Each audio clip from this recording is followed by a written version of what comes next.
जो फुलेरा हम बनाते हैं उस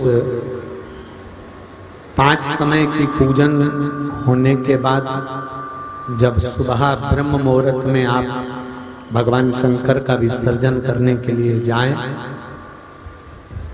5वीं आरती जब पूरी हो जाए, भगवान से प्रार्थना वगैरह सब हो जाए, सिंदूरा चढ़ जाए, सिंदूरा मस्तक लग जाए, पूरा क्रम होने के बाद में, पूरी पूजन होने के बाद में जब भगवान देवाधिदेव महादेव को विसर्जन के लिए लेकर जाएं, उससे पहले फुलेरे को खोल लेना चाहिए।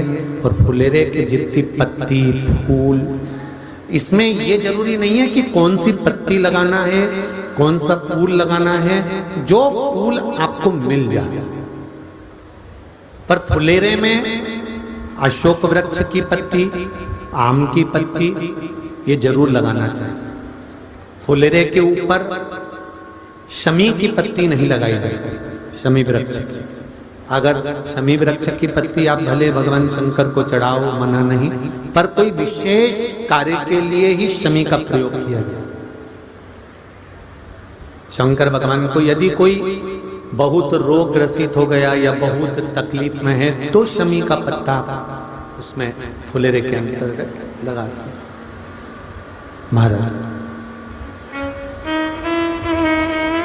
5वीं पूजन आरती पूर्ण होने के बाद में जब भगवान को विसर्जन के लिए लेके जाएं, उससे पहले फुलेरे के सारी मालाओं को, फूलों को निकाल कर नीचे रख लें, प्रणाम करें और माता पार्वती जी से विनती करें, हैं माँ, जैसे आपका अखंड सौभाग्य है, आपके हाथों में भर भर चूड़ियां हैं, मस्तक पर चुंदड़ी है, माथे पर बिंदी है, मांग में सिंदूरा है, हे माँ ऐसी कृपा करना। हमने भी हरतालिका तीज का व्रत करा है, हमारे भी हाथों में भर भर चूड़ी रहे, मांग में सिंदूर रहे और मस्तक पर बिंदी रहे, ऐसी कृपा माँ बनाकर रखे। प्रणाम कर कर हरतालिका तीज का फुलेरा और शिवलिंग जो आपने बालू का बनाया है, माता पार्वती बनाई है, गणेश जी बनाए हैं, सब भगवान का विसर्जन में रखें। जो नदी, तालाब, बावड़ी जहां विसर्जन करते हैं वहां विसर्जन करें। हरतालिका तीज के दूसरे दिन गणेश जी विराजमान हो जाएंगे। गणेश जी को जब विराजमान करो तो एक बात का स्मरण जरूर रखना कि गणेश जी विदा हो आपके घर से, पर रिद्धि सिद्धि आपके घर से विदा नहीं होना चाहिए।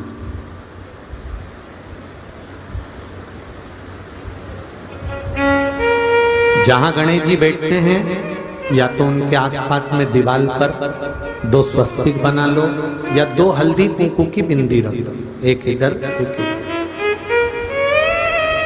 क्या होता है उससे कि गणेश जी तो चले जाएंगे क्योंकि बेटा है वो तो काम के लिए जाएगा, पर बहुएं रिद्धि और सिद्धि हमारे घर में सदा रहना चाहिए, इसलिए वो 2 बिंदी का होना जरूरी है। जो 1 रुपए कमाते हैं 1.25 रुपए खर्च होता है, घर में क्लेश रहता है, अशांति रहती है, जरा जरा सी बात में विवाद हो जाता है।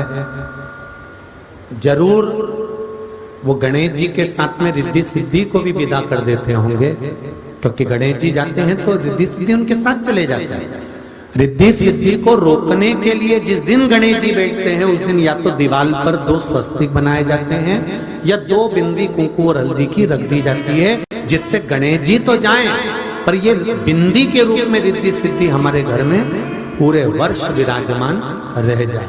किसी किसी के यहाँ देखा होगा आप लोगों ने, जब दिवाली का पूजन करते हैं, लक्ष्मी पूजन करते हैं, तो सिंदूर से या कुंकू से दीवार पर कुछ लिखते हैं या सातिया बनाते हैं या श्रीम लिख देते हैं, लक्ष्मी प्रसन्न रहे लिख देते हैं, श्री गणेशाय नमः लिख देते हैं, शुभ लाभ लिख देते हैं।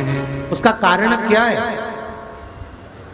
दुनिया के लोग हंसते हैं कि बताओ दीवार पर सिंदूर से लिख दिया, दीवार पर सिंदूर से पोत दिया, क्यों, किस लिए, क्या कारण है उसका? उसका कारण क्या होता है? उसका केवल एक कारण होता है कि जिस दिन हम लक्ष्मी जी का पूजन पूरा उठा देंगे, 4-5 दिन के पूजन करने के बाद लक्ष्मी जी को उठाकर हम कहीं रख देंगे, या आने वाले समय में लक्ष्मी को हमने कहीं उनका निर्माल्य वगैरह फूल पत्ती सब विसर्जन में रख भी दी, पर लक्ष्मी का विसर्जन ना हो जाए, वो लक्ष्मी हमारे यहाँ सदा विराजमान रहे।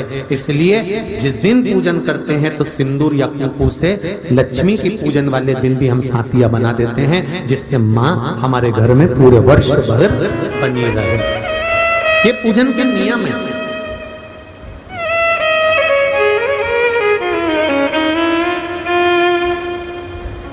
अब तो सब समाप्त हो गया जी। पहले के समय में नाग पंचमी आती थी तो दरवाजे पर नाग बनाए जाते थे। बोलो सही है कि गलत है? श्रावण की पूर्णिमा आती थी तो श्रवण बनाया जाता था गेरू से। ये भी खत्म हो गया। धीरे धीरे पहले करवा चौथ करते थे तो उसको दीवाल पर बनाते थे, पूजन करते थे, ये भी समाप्त हो गया। तीज, चतुर्थी, छठ जो माताएं पूजन करती थी वो दीवाल पर बनाती थी। अष्टमी नवमी लोग पूजते थे तो दीवाल पर बनाकर पूजते थे। कारण क्या था? क्यों बनाते थे दीवाल के ऊपर?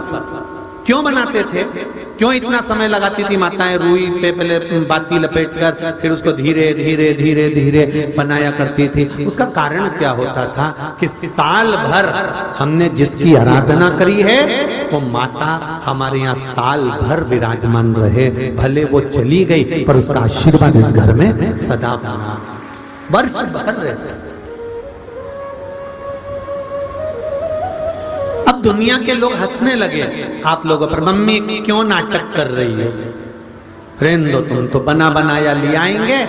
कागज आजकल बने बनाया जाते हैं। जो मारवाड़ी लोग पूजन करते हैं उनके कागज बने बनाए जाते हैं। मराठी लोग जो पूजन करते हैं उनके कागज बने बनाए जाते हैं। कुछ नहीं, उन्होंने चिपका दिया। पहले के समय में तो शादी भी होती थी तो शादी के गणेश जी रिद्धि सिद्धि का पाना नहीं आता था, दीवार पर बनाया जाता था।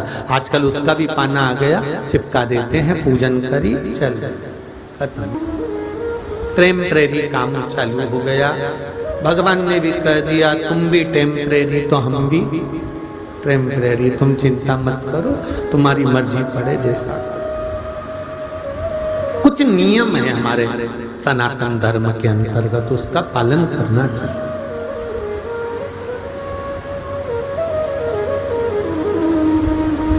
गणेश जी बिठाओ, पर निवेदन है उनके सामने मदिरा पीकर डांस मत करो। निवेदन, सनातन धर्म को हंसी के पात्र मत बनाओ। गणेश जी को लेकर आओ, गणेश जी को छोड़कर आओ, गणेश जी का विसर्जन करो, बिठाओ, पर उनकी हंसी नहीं होना चाहिए कि आप मदिरा के नशे में आरती कर रहे हो, मदिरा के नशे में नाच रहे हो, कूद रहे हो और सनातन धर्म की हंसी उड़ रही है, वो श्रेष्ठ नहीं।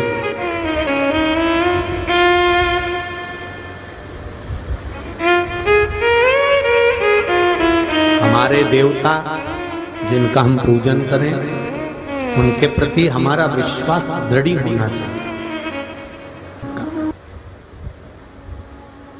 आप हरतालिका तीज का पूजन नहीं करते, आप व्रत नहीं करते, आप हरियाली तीज करते हो, सातुड़ी तीज करते हो, सतवा तीज करते हो, बड़ी तीज छोटी तीज करते हो, गणगौर तीज करते हो, चाहे दुनिया के कितने भी व्रत करते हो, पर शिव महापुराण की कथा, स्कंद पुराण की कथा, हरतालिका तीज का महत्व कहता है कि आप व्रत करो ना करो, पर जहां हरतालिका तीज का फुलेरा बंधा हो वहां एक क्षण जाकर दर्शन जरूर करो, क्योंकि भगवान शिव उस दिन अपना जीवन का सर्वस्व सुख लुटाते हैं। जिस माता पार्वती ने तप कर कर कर थक गई थी, बार बार उमा के रूप में, कात्यायनी के रूप में, कुष्मांडा के रूप में, सती के रूप में माता पार्वती जन्म ले लेकर, अवतार ले लेकर थक गई थी।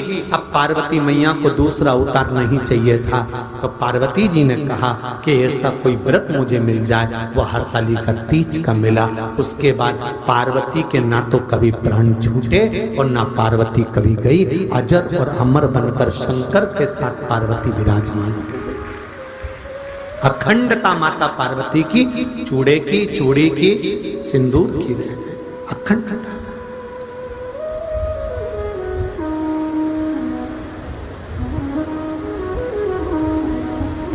आप घर में कैसे भी कपड़े पहनो चले रहे, पर जिस दिन आपके घर में तीज का व्रत हो, चतुर्थी का व्रत हो, या आपका सास ने जो व्रत बताया है, या आपके घर में माँ जो व्रत बताई है, जो घर के बुजुर्ग जिस व्रत को करते चले आ रहे हैं, उस व्रत को यदि आप कर रहे हो तो सिर पे पल्लू होना चाहिए। उसका कारण केवल एक है, जो कुर्म पुराण में और गर्ग संहिता में लिखा हुआ कि पूजन करते समय हमारे सिर पर एक छोटा सा, हम ये भी नहीं करे कि तुम इतना लंबा घूंघट डाल लो, और कह भी देंगे तो तुम कोई डालने वाले तो हो नहीं।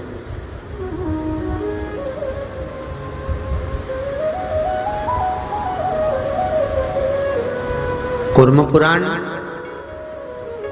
गर्ग संहिता, शिव पुराण वर्णन करती है, देवी भागवत वर्णन करती है कि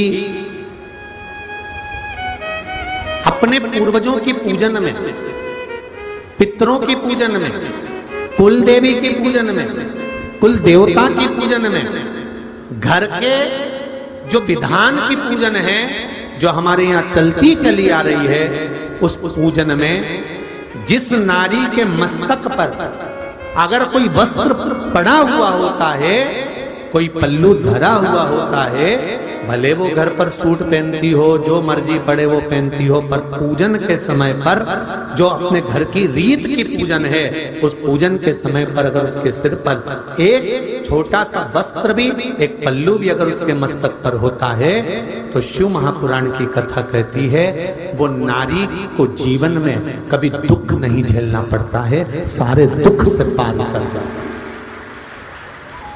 अब इसका प्रमाण क्या है महाराज? तो कहा माता अहिल्या को देख लीजिए,